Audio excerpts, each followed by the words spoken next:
अस्सलामु अलैकुम वरहमतुल्लाह।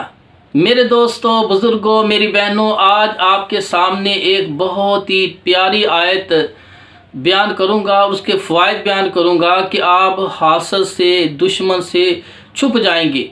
दुश्मन हासद आपको नुकसान पहुंचाना चाहे तो नुकसान नहीं पहुंचा सकेंगे। यानी दुश्मनों से छुपने वाली आयत कौन सी है जिससे इंसान दुश्मन से छुप जाता है, वो आपको सही तौर पे देख ही नहीं पाएगा। तो इसके बारे में इमाम कुर्तबी रहमतुल्लाह अलैह वाक़या नकल करते हैं कि जब नबी करीम सल्लल्लाहु अलैहि वसल्लम हिजरत के वक़्त आप अपने घर से निकलना चाहते थे तो मुशरिकीन मक्का ने आपके घर को घेरा डाला हुआ था। उनके नापाक इरादे ये थे कि आपको कत्ल करना चाहते थे, इसलिए आपके घर के चारों तरफ घेरा डाला हुआ था। नबी पाक सल्लल्लाहु अलैहि वसल्लम ने सूरह यासीन की पहली 9 आयत पढ़ते हुए वहाँ से गुजरे और बाद रात में सिर्फ आयत नंबर 9 पढ़ी, क्योंकि आयत नंबर 9 में ख़ास टॉपिक के मुतल्लक इसका जिक्र होता है तर्जमे में।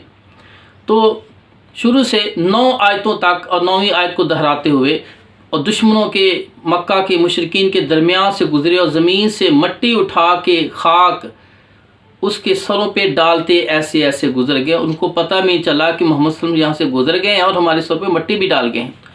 काफ़ी देर के बाद एक आदमी वहाँ से गुजरा, कहा तुम काफ़ी अरसे खड़े हो, क्या बात है, किसको ढूंढ रहे हो, क्या तलाश कर रहे हो? तो उन्होंने कहा आज मोहम्मद सल्लल्लाहु अलैहि वसल्लम को नहीं छोड़ेंगे, यूँ ही वो घर से निकलेगा हम उनको कत्ल कर देंगे। तो उस शख्स ने कहा अभी तो मोहम्मद सल्लल्लाहु अलैहि वसल्लम आपके पास से गुजर के गए हैं और वो ज़मीन से मट्टी उठा के आपके सरों पे डाल के गए हैं। नहीं यकीन तो अपने सर के बाल को झाड़ के देखो। उन्होंने झाड़ा तो मट्टी उड़ने लगी, बड़े हैरान हुए। तो ये आयत जो है जब आप पढ़ेंगे तो दुश्मन अंधे हो जाएंगे। अब इसी तरह इमाम कुतुबी रहमतुल्लाह फरमाते हैं कि मेरे साथ वाक़या हुआ ये कि उंदलस के अंदर मैं कुतबा के करीब किला मंसूर के पास था, तो मेरी किससे झगड़ा हो गया, मेरे 2 दुश्मन मेरे पीछे पड़ गए। मैं दौड़ा आगे आगे और वो पीछे पीछे, मैं पैदल और वो घोड़ों पे सवार हैं।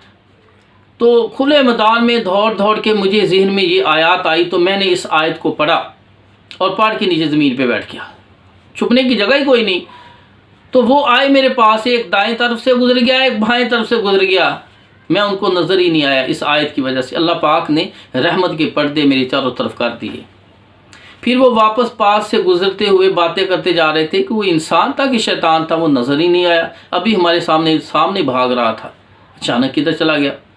तो मेरे भाइयों, ये आयत जो है इमाम इब्ने क़य्यिम रहमतुल्लाह तिब्बे नबवी के अंदर मैं पढ़ रहा था कि अगर आप रूहानी औलाद कर रहे हैं और मरीज़ के अंदर जिन जो है बड़ा गुस्से में है और आपको नुकसान पहुंचाना चाहता है और आपने उससे बचना है, तो आप जो ही आपके करीब आए तो आयत नंबर 9 जो है सूरह यासीन की, वजअलना मिन बैनि अयदीहिम सद्दन व मिन खल्फिहिम सद्दन फअग़शयनाहुम फहुम ला युबसिरून, इस आयत को पढ़ के बस आप उसकी आंखों की तरफ फूंक मार दें तो फिर देखना वो अंधा हो जाएगा, वो आपको नुकसान नहीं पहुंचा सकेगा। मैंने फर्स्ट टाइम जब इसको पढ़ा और इसको आजमाया तो मैं एक घर के अंदर था, एक औरत के शादीशुदा और लड़की थी, उसके अंदर एक जिन हाज़िर हुआ।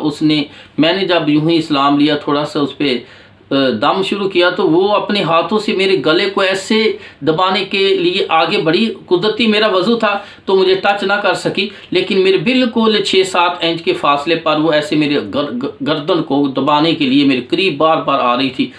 और अचानक मुझे इमाम इब्ने क़य्यिम रहमतुल्लाह ने नबी में जो आयत का जिक्र किया, मैंने उसको पढ़ा और उसके आंखों में फूंक मारी। वो ऐसे ऐसे करते हुए पीछे घिरी और फिर जो ही मैं पढ़ता रहा वो उससे ऐसे महसूस हो रहा था मुझे कि जैसे अब ये अंधी हो गई है, अब इसको नज़र नहीं आ रहा, मैं मेरी तरफ नहीं देख रही, जहाँ जिस तरफ से आवाज़ महसूस हो रही उस तरफ देख रही है।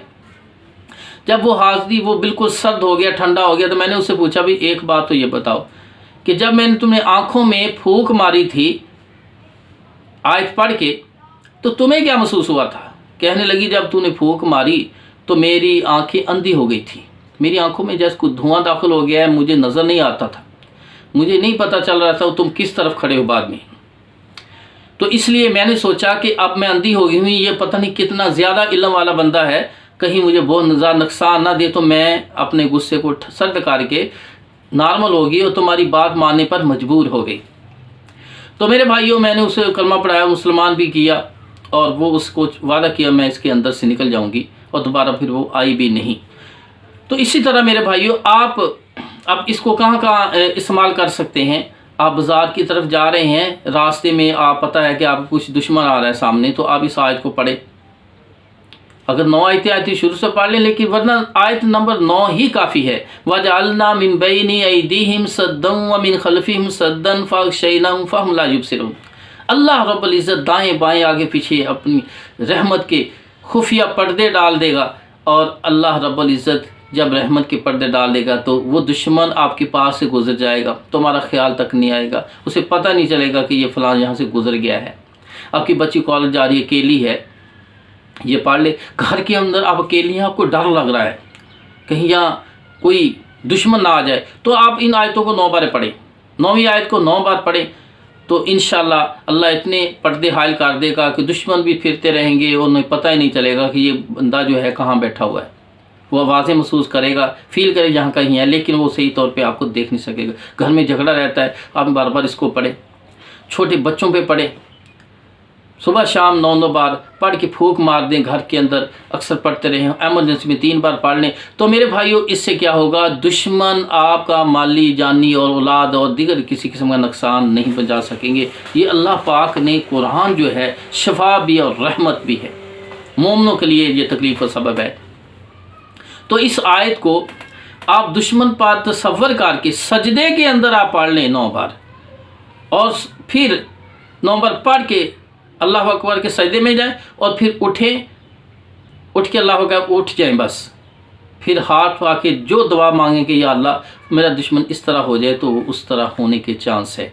बेहतर है दुआ करें अल्लाह उसको हिदायत दे। अगर हिदायत नहीं देनी, उसके काबिल नहीं है, तो जो तू उसको ठीक करना चाहता है, मारना चाहता है, अंधा करना चाहता है, बीमार करना चाहता है, बिल्कुल दुनिया से रुख ले जाना चाहता है, तू उसको कंट्रोल कर ले। तो मेरे भाइयों, ये आयत बहुत ही जगह पे, तो इसका ख़ास मकसद इसका ये है कि जब आप पढ़ेंगे, फ़ायदा ये है कि जब पढ़ेंगे तो अल्लाह आपके इर्द गिर्द पर्दे हायल कर देगा, गिलाफ चढ़ा देगा, जिससे दुश्मन आपको नहीं देख सकेगा। तो इसको आजमाएं। जब आपको फ़ायदा महसूस हो, मुझे भी दुआएं देना, और मेरे चैनल को भी सब्सक्राइब करें, और दूसरों तक ये वीडियो को शेयर करें, ताकि कुरानी ये तोहफ़ा दूसरों तक पहुँचे, और मुसलमान मेरे भाई मेरी बहनें महफूज हों, उनकी इज्जतें महफूज हो जाएं। ये बहुत बड़ा रहमत अल्लाह की तरफ से है ये आयत।